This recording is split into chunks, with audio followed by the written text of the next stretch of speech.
Gotcha. Hello everyone, and welcome to my guide for farming Rathian Spike Plus in Monster Hunter World Iceborne. Why the heck are we interested in farming a high rank material when Iceborne has come out? And the reason for that is because the Rathian tree has become this tree where you can find meta weapons. So the Rathian weapons, not all of them, but a lot of them are actually meta for dealing high raw and poison damage, and that would include sword and shield, switch axe, longsword. I don't want to say hunting horn. Hunting horn doesn't really fit in with the rest, but definitely gun lance, charge blade, and then I also don't want to say bow either, but you can mention the bow.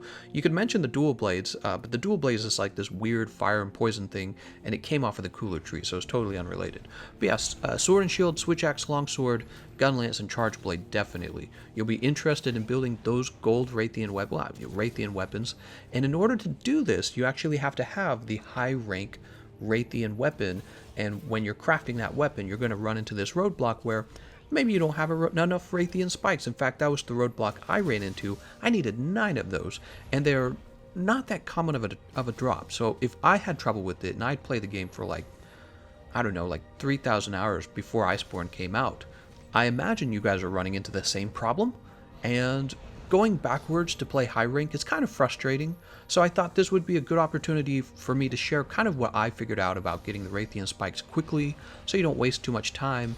And actually, this is also a useful guide for PC players because you guys are still in high rank, and you can gather your Rathian spikes and your Rathian materials ahead of time. So hold on, I'm going to talk to you about all the tips I have for gathering the Rathian materials.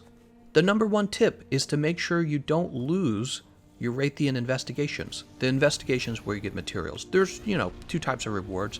There's the purple rewards, those are for decorations. But then there's the material rewards. Those are going to have like the gold box, silver box, bronze box. You want those. And when you start Iceborne out, you're still going to have all of your high rank high rank investigations available. And what'll happen is as you play through Iceborne, the master rank investigations will begin to replace all of them. So if you have Rathian investigations with material rewards as the special rewards, don't get rid of them, hold on to them, okay? That's tip number 1. This is especially true for PC players. You guys still have the opportunity, or you're waiting for Iceborne to come out, you still have the ability to save up those investigations or to work on gathering these Rathian spikes ahead of time, or, just go all out and finish building the Rathian weapons ahead of time, right? So don't get rid of those investigations. You might have been like me and already lost all of them though, so we need to get past that and assume you're missing the investigations. What do you do next? The next tip would be to see if anyone on the internet has these investigations. And now be careful. Don't be tempted to go after the pink Rathian. That's what I did. It was a mistake. I didn't know this, but the Rathian spike actually drops fewer times for the pink Rathian, and that's because you're mostly only getting it by carving the tail on the pink Rathian, whereas with the regular Rathian, it appears you're actually getting it at the end of the quest as a quest reward as well. So you'll notice if you go into their loot tables, Rathian Spike is missing from the pink Rathian loot table. It only shows up as carves on the body in the picture of the pink Rathian. Now, if there's something I don't understand about that, feel free to correct me, but I feel just from my own anecdotal experience, when I was defeating pink Rathians, I would never get it as a quest reward. When I was defeating regular Rathian, I was. So if that's true, and I'm assuming it is, it's actually a very useful tip because you don't want to waste your time picking out the, you know what I'm saying. I would just go, whether or not it's been proven, I would just go straight to the Rathian because either way, you can just pop open an optional quest for Rathian if you don't have any investigations, and it's the same for the people who you join online. You can just join their optional quest, so you don't have to do pink Rathian either way.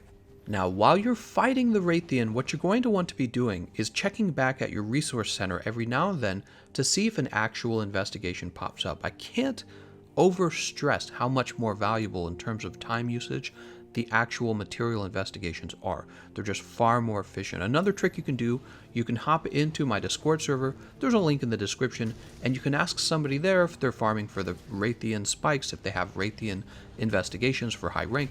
Maybe somebody does, maybe somebody is looking for somebody just like you to farm through them, or maybe you have those investigations and you would like to share it with everyone else.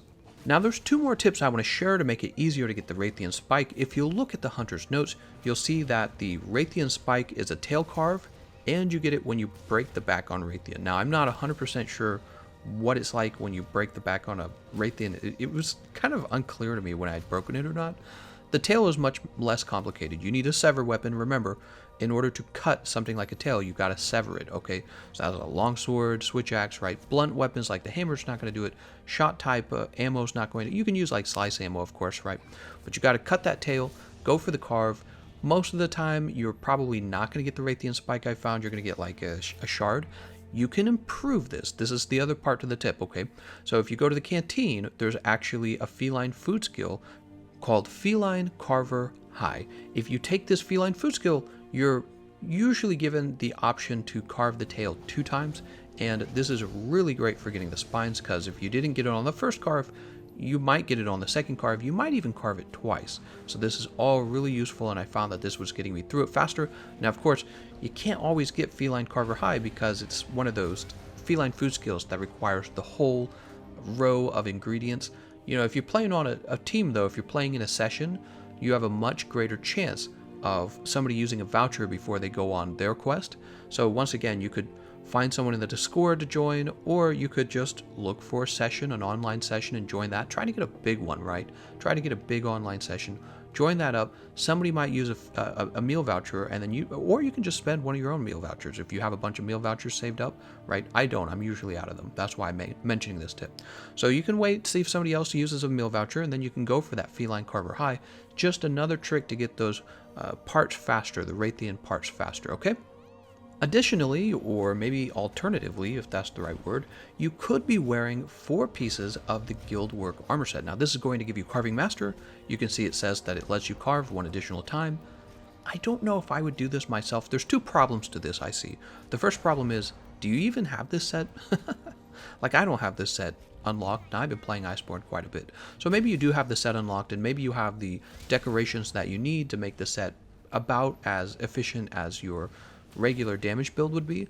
But if you don't have it unlocked, or you don't have the decorations, or you know that you're just not going to deal as much damage with the setup, you might just focus on your best damage dealing setup so that you can kill Rathian quickly and move on to the next investigation. This is something I've always wondered, you know, haven't you always wondered, when it comes to a skill like Carving Master, they always put it on a really kind of non-meta armor set, and so there's this trade-off where you're not going to deal as much damage, but you're going to get, I guess, an extra carve. Time-wise, does that add up, right? 1 extra carve, but you're definitely not dealing as much damage as you would have if you had just taken your most damaging build, which is probably what you should be using when you're farming a monster, right? So I feel like the trade-off is not there. I feel like Carving Master, you actually give up too much damage in order to get 1 more carve. But, you know, it's up to you. You can experiment with that. I just used a damaging build and it worked fine. Another thing that I learned that was kind of a big surprise to me was that you can craft the Rathian Spike Plus at the Elder Melder. You know, you choose meld item, you scroll over to it, but it requires this thing called a Steel Wyverian print, and I only had 4 of them. 4 of them in 3,000 hours, so obviously whatever I was doing was not what you're supposed to be doing to unlock Steel Wyverian prints. I don't fully understand how these get unlocked. I've been told you unlock them with the limited weekly bounties, but I often did those limited bounties, so I don't know why I would have so few of them.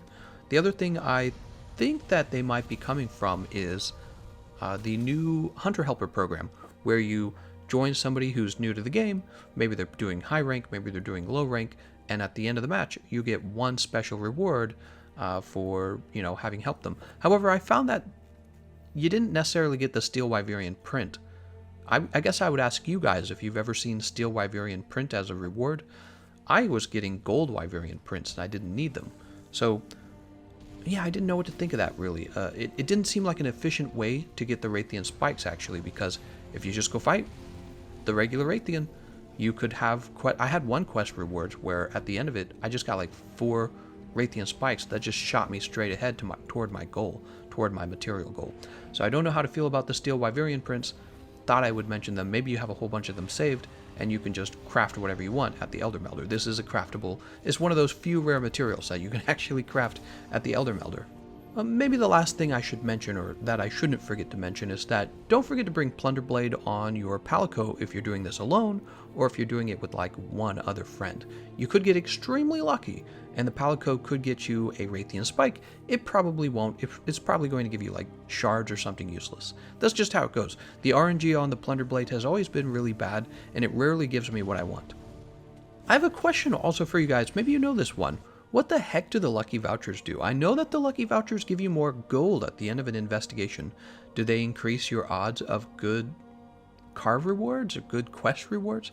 I've never heard anyone validate this, like somebody who is data mining the game or some other authoritative voice.